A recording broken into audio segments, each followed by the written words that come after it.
Well, you might want to sit down for this one. President Biden possibly caught in another lie. What? I know, it's very hard to believe. Newly published photos show cracky Hunter had access to Joe Biden's beloved Corvette. At the time, Joe claims it was kept in a locked garage, alongside those classified documents. The president's approval rating, it has plummeted in recent days. And a new poll shows even a majority of Democrats now support a congressional investigation into his mishandling of classified info. Despite all this, the president just doubled down moments ago saying, there's no there. So will these new photos put his presidency on the rocks? Let's break it down with tonight's party panel. We've got comedian and host of Fox Across America on Fox News Radio, Jimmy Fallon is here. Boom! We've got Democrat strategist. There it is. There he is. And there she is. She's a radio host. She's a Fox News contributor. She's in Los Angeles, Leslie Marshall. And the president of the Mises Institute, Jeff Deist, is back. Welcome, everyone. So, Jim, I want to start with you. Because, it's like, here's Hunter, the pictures that we know of, him tooling around with a couple of dames. How do we know some of these broads that he had in the Corvette and in the garage weren't honey traps? We don't know that. That's the problem. And understand, okay, what really raises so many alarms is the fact that this guy, unfortunately, suffered from addiction, and people who are addicted to things will do anything to get money. I know a guy who had a gambling problem. I won't name names, but it rhymes with Bimmy Kayla. And I know when he was in a pinch, he would go out and get resourceful when it was time to pay the man. So we need to get to the bottom of this. The one thing I will say is there's a perk. Took a TV writing job on a shameful show. Hey, probably at rock bottom. That's when I knew he had a problem. But the one nice thing I'll say about the Biden Corvette, you never have to worry about a flat because the tires have plenty of inflation. Good night, everybody. Hey, ba-da-ba-ba-da. So, Leslie, I know, like, the president is very concerned. He takes classified information very seriously. Karine Jean-Pierre has made that very clear because she speaks very clearly all week. So my problem isn't what they did once the public found out about the documents. My problem is who had them and how did they get in the garage and who put them there? Why does no one care about that, Leslie? That seems kind of important. Well, the special counsel cares about that, and everybody in the right's been screaming to have one. And now that we have one, I say let them do their job. First of all, we don't have verification of the images. Second of all, we don't know what you said. How did they get there? When did they get there? And by the way, I'm sorry, I don't carry a grassy knoll around, but this is a conservative outlet that says they found the images on Hunter Biden's laptop. You can't make this stuff up. I'm sorry, Jimmy, use it for one of your comedy routines. So, yeah, Leslie, Leslie, those were the you talking said it was points. whoa. Yeah. We said it was a conservative outlet when the laptop was uncovered. And everybody was like, oh, baha, conservative outlet uncovers a laptop. And everyone who said that has now conceded it was true. Okay, if the laptop's real, the emails are real. And to be fair, I don't know definitively that we're compromised. But again, when you have a guy accused of selling access to the government, you have multiple changing storylines from the administration. Okay, by the way, reason Jim, to be concerned. Hold on, Jim, because I want to bring Jeff in, but I just want to point something out to Leslie. If you were going to Photoshop anything on Hunter Biden's laptop, it probably would have been the crack pipe and the gun and the strippers. It wouldn't be him in a Corvette with a family member and another woman. Like, those are not Photoshopped images. And no one in the Biden family has come out and said, listen. Oh, the laptop was stolen. It was stolen by the Latvians. I want to bring Jeff Deist in. Jeff, go ahead. Well, I guess, first of all, it's almost quaint. It's a Corvette, which is very boomerish. It's not a Tesla. It's not an AMG Mercedes or something like that. Look, did the media suppress the Hunter Biden laptop story? I think they probably did prior to the election. Would it have mattered? I mean, are we at the point in this country where we have scandal fatigue, where we almost expect a little bit of corruption and self-dealing in presidential families? I mean, this guy's obviously, he's got some drug problems. He may well have sold access to his dad. I mean, I really don't like his dad at all, but let's face it, the guy was in the Senate for decades. He had a couple scandals there, too, and he survived them all. So I'm just not sure that this is what the Republicans want it to be. But more importantly, So let's say it hurts Biden politically. Do they want to run against somebody else? That's the question. Yes, I think Democrats want to run somebody else. Leslie, very quickly, yes or no? Democrats want to run someone else, yes? Some yes? Some do or some don't, but I would agree with some of what Jeff said. And by the way, nobody at Mar-a-Lago ever had any dealings with foreign governments like China or Russia. Please, the hypocrisy's killing me here. Did they have... Well, it's not hypocrisy because... Did they get millions of dollars from the communist Chinese? Just curious. And don't say, oh, a designer got trademarks. Why don't we go through everybody at Mar-a-Lago for those years, and maybe they did. Or maybe they didn't. Wiener, neener. Meanwhile, hundreds of world leaders flying private jets to Davos, Switzerland this week. Also, they can discuss how to cut your carbon emissions. Among them, another demented ex-vice president, Albert Gore, practically frothing at the mouth in an unhinged climate rant. Watch. That's what's boiling the oceans, creating these atmospheric rivers and the rain bombs and sucking the moisture out of the land and creating the droughts and melting the ice and raising the sea level and causing these waves of climate refugees predicted to reach 1 billion in this century. We have to act. Act! I think it's going to be 1 trillion climate refugees, if we're going to be honest, finally. Somebody get that man a $2,500 hooker. So how afraid should we be of getting boiled by our oceans and blown to bits by rain bombs, Jim? Well, this is the thing, man. We were going to have like a fish fry the other day, but when we caught the fish, they were already cooked in the ocean.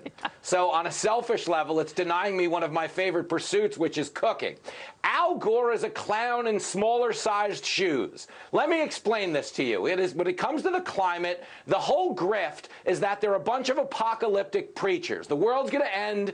Give me all your money now. The difference is when the world doesn't end for the apocalyptic preacher, he goes away for a few years and spends your money. These guys just keep passing around the collection plate with more gloom and doom, rain bombs, boiling oceans. The man has no shame. And my takeaway from him and John Kerry is they're two guys that wanted to be president. They couldn't get the power that way, so they're trying to get it this way by standing around and telling you you're all going to burn in 5 years if you don't put more fuel in their jet and give them more singles for the hookers in Davos. They don't take singles. They take 50 euro. So, Leslie, I will say this. By and large, a vast majority of people on the planet care about the planet. And they care about the planet because they want it to be better for the sake of betterness. Hysteria doesn't work. Well, I would agree with you that hysteria doesn't work, but some people would say hysteria, some people say unhinged, and some people say emotional and passionate, right? I mean, you know, they're words, and it's certainly one person's perception, you know, as you know, and it's very subjective. I do want to say something about the Lear jets, because you know, Leonardo DiCaprio and other people. You know, I don't think Elon Musk has made one that you plug in yet. Last I checked, there aren't electric planes. So fly commercial. So but it's interesting, Leslie. I'm glad you brought that up because most people don't have access to their own planes. But Elon Musk has done a hell of a lot more to save the planet with the millions of electric cars he's sold than Prince Harry, his hypocritical ginger balls, and the dum-dums Leonardo DiCaprio and John Kerry. You don't get to lecture me on anything I do or my mode of transportation when you keep stepping on your own pogo stick. Jeff Dice, take us home. Well, if we want to define progressivism, it's the idea that good intentions matter more than the actual results. And that's, you know, there's no such thing as climate hypocrisy with these people. I mean, if you, as Jimmy noted, Gore was exhibiting religiosity. I mean, just think what the Davos crowd would think of some evangelical preacher is screaming like that on something purely faith-based. I mean, the truth is that we are decades and decades and decades away from the idea of running modern Western nations, not to mention those nations that would like to develop on electric, on solar, on hydro. That is an absolute pipe dream. We're not getting rid of fossil fuels anytime soon unless we want to dramatically impoverish the well-being of the entire planet. Read Fossil Fuel by Alex Epstein. This is an absolute pipe dream. And the fact that climate change has become an animating impulse for the left shows you that we're watching two different movies here. And politics can't solve this. There's nothing I can say to Al Gore. This isn't a game of persuasion any longer. No, no, they are persuaded. They have been radical.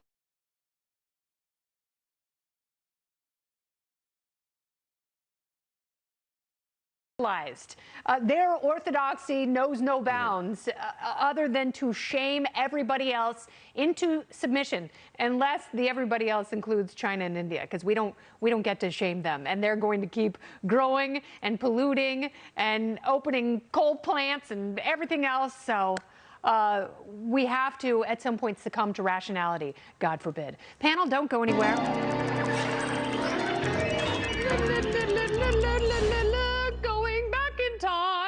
Huey Lewis. Some of President Biden's critics say he's too old to be president, like when he accidentally leaves classified documents on the floor of his garage. But how old is our primordial presidente?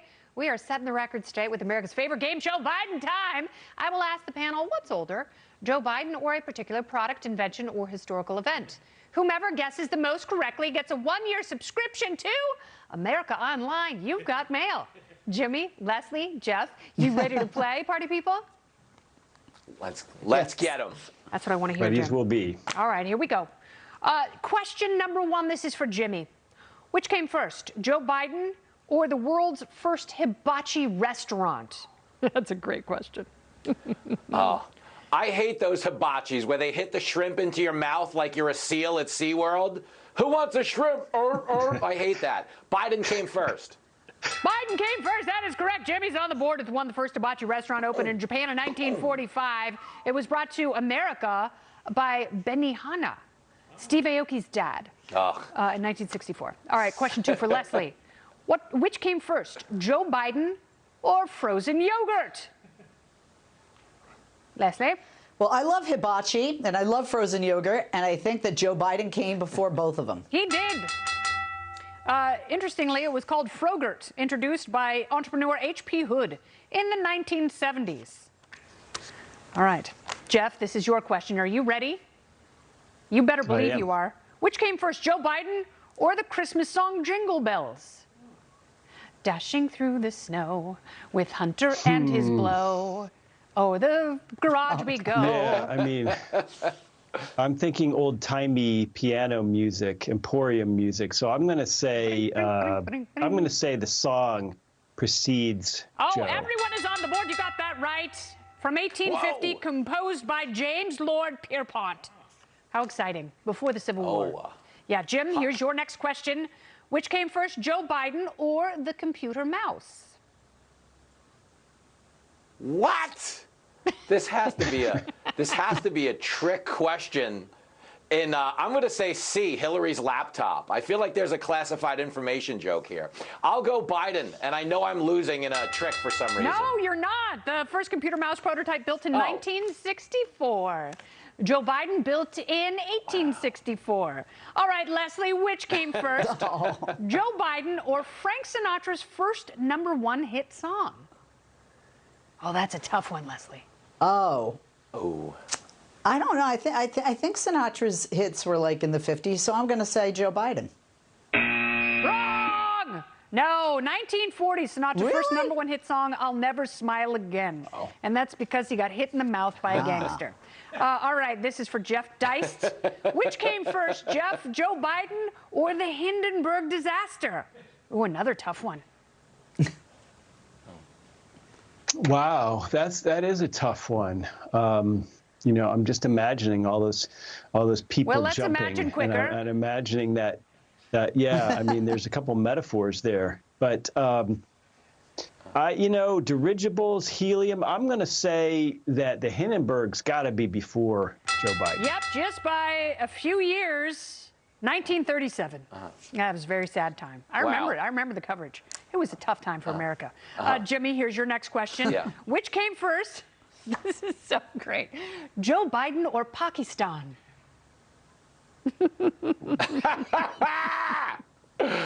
I'm still riveted by the Hindenburg comparison because I think it's unfair. One is the greatest disaster in history. The other is Hindenburg. But stick with me.